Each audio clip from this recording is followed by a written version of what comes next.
എപ്പിസോഡിന്റെ opening സീനില് ഇപ്പൊ നമ്മുടെ ആൾക്കാര് അവരാണെങ്കില് ആകെ വണ്ടടിച്ചിരിക്കുകയാണ്. കാരണം അവരെ അറ്റാക്ക് ചെയ്യാൻ വന്ന ആ വില്ലന്മാര് അവര് പ്രത്യേകിച്ച് ഒന്നും ചെയ്യാതെ വന്നതുപോലെ തന്നെ തിരികെ പോയി. എന്തുകൊണ്ടായിരിക്കാം അവരങ്ങനെ ചെയ്തതെന്ന് പറഞ്ഞ് അവര് പരസ്പരം നോക്കി കൺഫ്യൂസ്ഡ് ആയിട്ട് നിൽക്കും.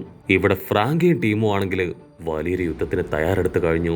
ഉസോപ്പ് പറയും, എനിക്ക് കുറച്ച് അയൺ ഗോലികള് അത്യാവശ്യമായിട്ട് വേണം, അതുപയോഗിച്ച് വേണം ഇത്തവണ എനിക്ക് അവരെ അറ്റാക്ക് ചെയ്യാൻ. മറ്റൊരു ഭാഗത്ത് നമ്മുടെ മർമെയ്ഡും ആ സ്റ്റാർ ഫിഷും അവർ രണ്ടുപേരും ഒരുപാട് ദുഃഖത്തില് അവരുടെ ഫ്രണ്ടിനെ കുറിച്ച് ആലോചിച്ചിരിക്കും. അവർക്ക് നന്നായിട്ട് അറിയാം ആ വില്ലന്മാരുടെ ലക്ഷ്യം അത് മറ്റാരുമല്ല മർമെയ്ഡ് തന്നെയാണെന്ന്. പക്ഷെ ലൂഫിയും ടീമിനും തങ്ങളെ സഹായിക്കാൻ കഴിയും എന്നൊരു ചെറിയ പ്രതീക്ഷ അവരുടെ ഉള്ളിലുണ്ട്. കട്ട് ചെയ്ത ആ 3 വില്ലന്മാര് അവരിപ്പോ ആ മെയിൻ വില്ലന്റെ അടുത്തേക്ക് വന്ന് പറയും, നിങ്ങൾ ഇത്രയും വേഗം തിരികെ വിളിച്ചതുകൊണ്ടാണ് ഞങ്ങൾക്ക് അവരെ അറ്റാക്ക് ചെയ്യാൻ കഴിയാതിരുന്നത്. കുറച്ച് ടൈം കൂടെ കിട്ടുകയായിരുന്നെങ്കിൽ ഉറപ്പായിട്ടും ഞങ്ങൾ അവരെ അറ്റാക്ക് ചെയ്തേനെ.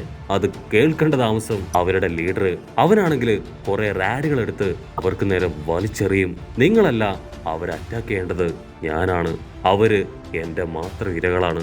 അവരെ കൊല്ലുക എന്നുള്ളത് എന്റെ മാത്രം ലക്ഷ്യമാണ്. അതിലൊരാള് പോലും ഇടയിൽ തലയിടാൻ പാടില്ല എന്ന് പറഞ്ഞ് അവനിപ്പോ അവർക്ക് നേരെ ഗൺ പോയിന്റ് ചെയ്യും. അവരാണെങ്കിൽ പേടിച്ച് നിൽക്കുകയാണ്. ഞങ്ങളോട് ക്ഷമിക്കണം, അങ്ങേക്ക് അവരോട് ഇത്രയും വൈരാഗ്യമുള്ള കാര്യം ഞങ്ങൾ മറന്നുപോയി. ഞങ്ങളോ മറ്റാരുമല്ല, അങ്ങ് തന്നെയാണ് അവരെ കൊന്ന് അങ്ങയുടെ പ്രതികാരം വീട്ടേണ്ടത്. ഉടനെ ആ വില്ലൻ ഇപ്പൊ മാക്രോ പൈററ്റ്സിനോട് പറയും, താങ്ക് യു സോ മച്ച്. ഞാൻ ആഗ്രഹിച്ച എന്റെ സ്വപ്നത്തിലേക്കുള്ള വഴി തുറന്നു തന്നത് അത് നിങ്ങളാണ്. നിങ്ങളോട് എത്ര നന്ദി പറഞ്ഞാലും എനിക്ക് മതിയാവില്ല. മാക്രോ പൈററ്റ്സിനാണെങ്കിൽ ഇതൊന്നും കേട്ടൊന്നും മനസ്സിലാവില്ല. ഇനി ഒരു പക്ഷേ ബോസിന് ഭ്രാന്തായി പോയോന്ന് ചിന്തിച്ച് അവര് വണ്ടടിച്ചു നിൽക്കും. അച്ഛാണെങ്കിൽ സ്ട്രോ ഹാറ്റ് പൈററ്റ്സിന്റെ കാര്യം കേട്ട് ഇപ്പൊ ഷോക്കാവും. കാരണം അച്ഛനും നമ്മുടെ ആൾക്കാരെ അറിയാം. ഉടനെ ആ ഹച്ച് അവനിപ്പോ ആ വില്ലനോട് ചോദിക്കും, സത്യം പറ, എന്റെ ഫ്രണ്ട് ആ മർമെയ്ഡിനെ സ്ട്രോ ഹാറ്റ് പൈററ്റ് അവർ രക്ഷിച്ചോ? അപ്പൊ അവിടുന്ന് അങ്ങനെ സൂം ചെയ്ത് ആ ഹച്ചിനെ കാണിക്കും. ഈ ഹച്ചിനെ നിങ്ങൾക്ക് ഓർമ്മയുണ്ടോ? ഇവനാണ് അർലാങ്ങിന്റെ അസിസ്റ്റന്റായി ഒരുപാട് കാലം അവന്റെ കൂടെ ഉണ്ടായിരുന്ന സെയിം ഹച്ച്. ആ വില്ലന്മാരാണെങ്കിൽ തറപ്പിച്ചു പറയും, അതെ, അത് അവര് തന്നെയാണ്. ഉടനെ ഹച്ചിനാണെങ്കിൽ അവന്റെ പേടി അത് ഡബിൾ ആവും. അവിടെ ആൾക്കാരുടെ പവറും എബിലിറ്റിയും ഒക്കെ അവൻ നേരിട്ട് കണ്ടും അനുഭവിച്ചതുമാണ്. സോ അവരിവനെ വീണ്ടും കണ്ട അത് വലിയ പ്രശ്നമാവും. ഉടനെ അവൻ ചോദിക്കും, ഞാൻ നിങ്ങൾക്ക് മർമെയ്ഡിനെ ഫ്രീ ആയിട്ട് തരാം, ദയവ് ചെയ്ത് എന്നെ അഴിച്ചുവിടുവോ? പക്ഷെ അവരാണെങ്കിൽ അതിന് തയ്യാറാവാതെ ലൂഫിയുടെ കപ്പൽ അവിടേക്ക് വരുന്നുണ്ടോ എന്ന് നോക്കി നിൽക്കാണ്. അടുത്ത സെക്കൻഡ് നമ്മുടെ ആൾക്കാരുടെ കപ്പല് അതങ്ങനെ കുതിച്ചു വരും. ആ മെയിൻ വില്ലനാണെങ്കിൽ ഉടനെ ഹച്ചി അവിടുന്ന് മാറ്റും. അതിനുശേഷം അവർ ഫൈറ്റ് ചെയ്യാൻ തയ്യാറാവും. ഇവിടെ നമ്മുടെ ആൾക്കാരും ആ വില്ലന്മാരുടെ ഹൈഡൌട്ട് അത് കണ്ടു കഴിഞ്ഞു.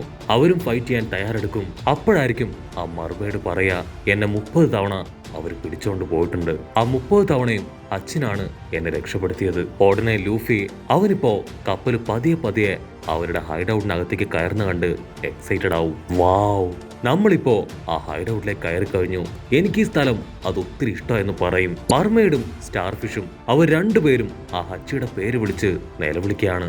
ഉടനെ ആ ഹച്ചിയെ കാണിക്കും. അവനെ ആണെങ്കിൽ ഒരു കൂട്ടില് ലോക്ക് ചെയ്തിരിക്കുകയാണ്. ഹച്ചിക്കാണെങ്കിൽ നമ്മുടെ ആൾക്കാരെ കണ്ട് കുറച്ച് പേടിയാവും. അവനാണെങ്കിൽ ബ്ലാക്ക് കളറിലുള്ള ഇങ്ക് അത് അവന്റെ ബോഡിയിൽ മുഴുവൻ സ്പ്രെഡ് ചെയ്യും. നമ്മുടെ ആൾക്കാർക്ക് അവനെ മനസ്സിലാവാതിരിക്കാൻ മർമെയ്ഡ് സ്റ്റാർ ഫിഷും അതിനെ കാണുമ്പോ തന്നെ പറയും, അതാണ് ഞങ്ങളുടെ ഹച്ചി. ഇവിടെ ഇപ്പൊ ആരെയും കാണാനില്ല, ഈ ഗ്യാപ്പില് നമുക്ക് അവൻ രക്ഷിക്കാമെന്ന് പറയും. ഉടനെ ഉസോപ്പ് അവൻ മുകളിലുള്ള ഒരു ട്രാപ്പ് കാണിച്ചു കൊടുക്കും. നിങ്ങൾ ഇത്രയും വിഡ്ഢികളാണോ? അവര് നമ്മളെ ട്രാപ്പ് ചെയ്യാൻ നോക്കുകയാണ്. സോ എന്തെങ്കിലും എത്രയും പെട്ടെന്ന് ചെയ്തില്ലെങ്കിൽ അത് വലിയ ആപത്താണെന്ന് അവൻ പറയും. അച്ഛനാണെങ്കിൽ ഇപ്പൊ മർമെയ്ഡിനെ കണ്ടു പറയും, പ്ലീസ് ദയവ് ചെയ്ത് നീ ഇവിടുന്ന് പോണം, എനിക്ക് കുഴപ്പമൊന്നുമില്ല, ഞാൻ പവർഫുൾ ആണ്. സോ ഞാൻ ഉറപ്പായിട്ടും തിരികെ എത്തും. ആ ശബ്ദം കേട്ട് സോറോ അവനിപ്പോ നാമിയോട് ചോദിക്കും, നിനക്ക് ഈ ശബ്ദം അത് ഓർമ്മയുണ്ടോ? അതിന് നാമി പറയും, ഉണ്ട്. സാഞ്ചി വിളിച്ചു ചോദിക്കും, ഏ ഹച്ച്, നിന്റെ മാസ്റ്റർ അർലാങ് എവിടെയുണ്ട്? അവനാണെങ്കിൽ ഓർക്കാതെ മറുപടി പറയും, അർലാങ്ങിനെ അപ്പൊ തന്നെ നേവി ഫോഴ്സ് ക്യാപ്ചർ ചെയ്തിരുന്നു. അത് കേട്ട് ലൂഫി അവൻ ഷോക്കാവും. അപ്പൊ നീ ആ അർലാങ്ങിന്റെ അസിസ്റ്റന്റ് ഹച്ചിനാണല്ലേ? പണി പാളിയെന്ന് മനസ്സിലാക്കിയ ഹച്ചിൻ അവനങ്ങനെ ഫ്രീസ് ആയിട്ട് നിൽക്കും. ഇവിടെ റോബിനും ഫ്രാങ്കിക്കും ബ്രൂക്കിനും അവർക്ക് 3 പേർക്കും ഇവിടെ എന്താ നടക്കണമെന്ന് മനസ്സിലാവില്ല. കാരണം അവര് നമ്മുടെ ടീമിൽ ചേരുന്നതിന് മുൻപാണ് ഇവര് കൊക്കയാഷി വില്ലേജിലേക്ക് പോയതും ഇവനെ കണ്ടുമുട്ടിയതും. ഉസോപ്പ് ആണെങ്കിൽ അന്ന് നടന്ന കാര്യങ്ങളെല്ലാം തന്നെ ഇപ്പൊ അവർക്ക് പറഞ്ഞു കൊടുക്കും. സോ ഇവനൊരു വില്ലനാണ്. നാമിക്കാണെങ്കിൽ വീണ്ടും പഴയ ഓർമ്മകൾ വരും. അവൾ കഷ്ടപ്പെട്ട് ബുദ്ധിമുട്ടി ഒരുപാട് വർഷക്കാലം അലഞ്ഞു തിരിഞ്ഞ് നടന്നുണ്ടാക്കിയ 100 മില്യൺ ബെറീസ് അത് അർലാങ് അവൻ മോഷ്ടിച്ചെടുത്ത് അവളെ പറ്റിച്ചു. കഷ്ടപ്പാടും ബുദ്ധിമുട്ടൊക്കെ ഓർക്കുമ്പോ ഇപ്പോഴും നാമിക്ക് കണ്ണു നിറയും. മാത്രമല്ല ആ ഗ്രാമത്തിലുള്ള ഓരോരുത്തരെയായിട്ട് അവൻ കൊന്നു കളഞ്ഞിരുന്നു. ഇതാ ഇവിടെ ഉസോപ്പാണെങ്കിൽ വീണ്ടും വീണ്ടും സ്റ്റോറിയൊക്കെ പറഞ്ഞ് അങ്ങനെ തള്ളി മറിക്കുകയാണ്. നിങ്ങൾക്കൊരു കാര്യം അറിയോ, ഞാനാണ് ആ വില്ലന്മാരെ അവിടുന്ന് വിരട്ടി ഓടിച്ചത്. അതിനുശേഷം നേവി ഫോഴ്സ് ആ വില്ലന്മാരെ അറസ്റ്റ് ചെയ്തു. ഇവൻ മാത്രം എങ്ങനെയോ രക്ഷപ്പെട്ടു പോയെന്നൊക്കെ പറഞ്ഞ് അവൻ വമ്പൻ ആറ്റിറ്റ്യൂഡൊക്കെ ഇട്ട് സിമ്പിളായിട്ട് നിൽക്കും. ചോപ്പർ ആണെങ്കിൽ അത് കേൾക്കേണ്ട താമസം കണ്ണു അടച്ച് വിശ്വസിക്കും. പക്ഷെ റോബിന് മനസ്സിലാവും ഉസോപ്പ് അല്ല, മറിച്ച് ലൂഫി ആൻഡ് ടീമാണ് ആ വില്ലന്മാരെ വിരട്ടി ഓടിച്ചതെന്ന്. അതേസമയം ഇവിടെ ലൂഫി അവൻ ഫുൾ കലിപ്പില് ഇപ്പൊ ഓക്ടോപ്പസിനോട് പറയും, മിസ്റ്റർ ഓക്ടോപ്പസ്, നീ ആരാണെന്ന് ഞങ്ങൾക്ക് മനസ്സിലായി. ഒരു കാരണവശാലും നിന്നെ ഞങ്ങള് രക്ഷിക്കില്ല. പക്ഷെ നീയാണോ ഈ അയലാൻഡില് ഏറ്റവും ടേസ്റ്റുള്ള ടക്കോക്കി ഫുഡ് അതുണ്ടാക്കുന്നത്? അങ്ങനെയാണെങ്കിൽ എനിക്ക് കുറച്ചുണ്ടാക്കി തരണം. സാഞ്ചിക്കാണെങ്കിൽ അത് കേട്ട് കരി കയറും. അവനാണെങ്കിൽ ഇപ്പൊ ലൂഫിയെ ചീത്ത പറയും. അതേസമയം ആ മർമേഡ് പെണ്ണ് ചോദിക്കും, നിങ്ങൾക്ക് ഓൾറെഡി ഹാച്ചിയെ അറിയാമോ? നിങ്ങൾ ആക്ച്വലി ഫ്രണ്ട്സ് ആണോ? ഉടനെ സോറോ അവൻ ടെററായിട്ട് ഇപ്പൊ അവൾക്ക് നേരെ തിരിഞ്ഞു നിൽക്കും. അവൻ ഞങ്ങളുടെ ഫ്രണ്ടൊന്നും അല്ല. ലൂഫി ആണെങ്കിൽ തീർത്തു പറയും, ഒരു കാരണവശാലും ഇവനെ ഞങ്ങൾ രക്ഷിക്കില്ല. കപ്പൽ എത്രയും പെട്ടെന്ന് തിരിക്ക്. ലൂഫി അത് പറയേണ്ട താമസം ഇപ്പൊ കപ്പൽ പതിയെ തിരിക്കാനായിട്ട് തുടങ്ങും. അവൾക്കാണെങ്കിൽ ഒരുപാട് വിഷമമായി. അവൾ അവനെ തന്നെ അങ്ങനെ നോക്കി നിൽക്കും. ആ മർമേഡ് ആണെങ്കിൽ ഇപ്പൊ നാമിയുടെ കാലിൽ വീണ് കെഞ്ചും, ദയവ് ചെയ്ത് ഞങ്ങളെ സഹായിക്കണം. നാമി തീർത്തു പറയും, ഇവനായിരുന്നു നിന്റെ ഫ്രണ്ടെങ്കിൽ ഉറപ്പായിട്ടും ഞങ്ങൾ ഇവിടേക്ക് വരിക പോലും ഉണ്ടായിരുന്നില്ല. ഉടനെ ഹച്ചി അവൻ പറയും, പ്ലീസ് ഞാൻ പറയുന്നത് കേൾക്ക്, ഇത് നിന്നെ ട്രാപ്പ് ചെയ്യാനുള്ള ഒരു ട്രാപ്പാണ്. ഞാൻ എങ്ങനെയെങ്കിലും രക്ഷപ്പെട്ടു വരാം. നീ ജീവനും കൊണ്ട് എങ്ങനെയെങ്കിലും ഇവിടുന്ന് രക്ഷപ്പെട്ടു പോ. പക്ഷെ മർമേഡിനും ആ സ്റ്റാർ ഫിഷിനും അവർക്ക് രണ്ടുപേർക്കും ഹച്ചിയെ അവിടെ ഉപേക്ഷിച്ചു പോകാനായിട്ട് മനസ്സ് വരില്ല. സ്റ്റാർ ഫിഷ് ആണെങ്കിൽ വളരെ വളരെ ഇമോഷണൽ ആയിട്ടൊക്കെ ഇപ്പൊ നമ്മുടെ ആൾക്കാരുടെ അടുത്ത് സംസാരിച്ച് നോക്കും. പക്ഷെ നമ്മുടെ ആൾക്കാരാണെങ്കിൽ അതിലും വീഴാതെ പാറ പോലെ ഉറച്ചു നിൽക്കും. പിന്നെ അവരൊന്നും നോക്കില്ല. സ്റ്റാർ ഫിഷും മർമേഡ് പെണ്ണും അവർ രണ്ടുപേരും ഹച്ചിയെ രക്ഷിക്കാൻ വെള്ളത്തിലേക്ക് എടുത്തു ചാടും. പക്ഷെ അവരെന്തെങ്കിലും ചെയ്യുമ്പോഴേക്കും ആ മാക്രോ വില്ലന്മാര് അവരിപ്പോ അവരെ രണ്ടുപേരെ പിടിച്ചു വലിച്ച് അങ്ങനെ ലോക്ക് ചെയ്യാണ്. മാക്രോ പൈററ്റ്സിനാണെങ്കിൽ ഭയങ്കര സന്തോഷം. കാരണം ഒരുപാട് കാലമായി അവളെ പിടിക്കാനായിട്ട് അവർ കഷ്ടപ്പെടുന്നു. അവളെ വിൽക്കുകയാണെങ്കിൽ അവർക്ക് ഒരുപാട് ക്യാഷ് കിട്ടും. ഉടനെ ഹച്ചി ആണെങ്കിൽ ഒരുപാട് ടെൻഷനായി അവളുടെ പേര് വിളിച്ച് നിലവിളിക്കും. അതിനുശേഷം ആ വില്ലന്മാരോട് അവളെ വിടാനായിട്ട് ആവശ്യപ്പെടും. പക്ഷെ അവൻ എത്രയൊക്കെ പറഞ്ഞിട്ടും അവരതിന് തയ്യാറാവില്ല. സാഞ്ചിക്കാണെങ്കിൽ ആ കാഴ്ച കണ്ട് സഹിക്കുന്നില്ല.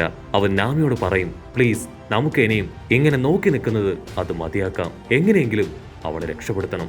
നാമിയാണെങ്കിൽ സാഞ്ചിയോട് വെയിറ്റ് ചെയ്യാൻ പറയും. അതിനുശേഷം വീണ്ടും അവരെന്താണ് ചെയ്യുന്നതെന്ന് അങ്ങനെ കാര്യമായിട്ട് ശ്രദ്ധിക്കും. ഹച്ചിയാണെങ്കിൽ ആ ഒരു വലിയ കൂട്ടില് തലയൊക്കെ ഇട്ട് അടിക്കാൻ തുടങ്ങും. അതുകൊണ്ട് നാമി പറയും, ഓക്കെ കുഴപ്പമില്ല, നമുക്കവരെ രക്ഷപ്പെടുത്താം. സാഞ്ചിക്കാണെങ്കിൽ അത് കേട്ട് ഭയങ്കര സന്തോഷാവും. കട്ട് ചെയ്ത ആ മെയിൻ വില്ലൻ അവന്റെ മാസ്ക് ഒക്കെ അഴിച്ചു വെച്ച് ഇപ്പൊ ആരെയോ കാര്യമായിട്ട് വിളിക്കുകയാണ്. അവനാണെങ്കിൽ ഇപ്പൊ ഫ്ലൈങ് ഫിഷ് റൈഡേഴ്സിന് അവർക്ക് എന്തോ ഒരു ഇൻഫർമേഷൻ കൊടുക്കും. കട്ട് ചെയ്ത ആ വെള്ളത്തിനടിയിൽ കാണിക്കും. അവിടെയാണെങ്കിൽ ആ ഫ്ലൈങ് ഫിഷസ് അവരാണെങ്കിൽ അറ്റാക്ക് ചെയ്യാൻ അങ്ങനെ റെഡി ആയിട്ട് നിൽക്കുകയാണ്.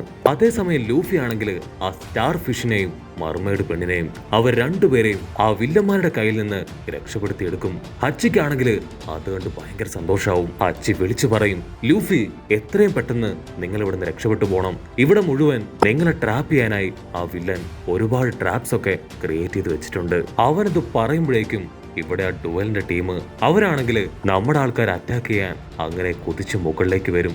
അതേസമയം ലൂഫി ആ ടീം അവര് വമ്പൻ ആയുധങ്ങളൊക്കെ എടുത്ത് യുദ്ധത്തിന് തയ്യാറായിട്ട് നിൽക്കുകയാണ്. വില്ലന്മാർ മുകളിലേക്ക് പറന്നു വരുന്നത് കാണുമ്പോൾ തന്നെ ലൂഫിയുടെ മനസ്സിലെ സന്തോഷം അത് ഇരട്ടിയാവും. അവരെ ഒക്കെ തല്ലിക്കൊന്ന് അവരുടെ കയ്യിലുള്ള ആ ഒരു വണ്ടി അതെങ്ങനെയെങ്കിലും ഒരു റൗണ്ട് ഓടിക്കണം, അത് മാത്രമാണ് ലൂഫിയുടെ മനസ്സിൽ. അങ്ങനെ അവിടെ വെച്ച് ഈ ഒരു എപ്പിസോഡും അവസാനിക്കുന്നു. എപ്പിസോഡ് ഇഷ്ടപ്പെടുകയാണെങ്കിൽ തീർച്ചയായിട്ടും ലൈക്ക് ചെയ്യാനും കമന്റ് ചെയ്യാനും ഷെയർ ചെയ്യാനും മറക്കല്ലേ. അടുത്തൊരു അടിപൊളി എപ്പിസോഡുമായിട്ട് കാണുന്നവരെ it's me with Mallu episode.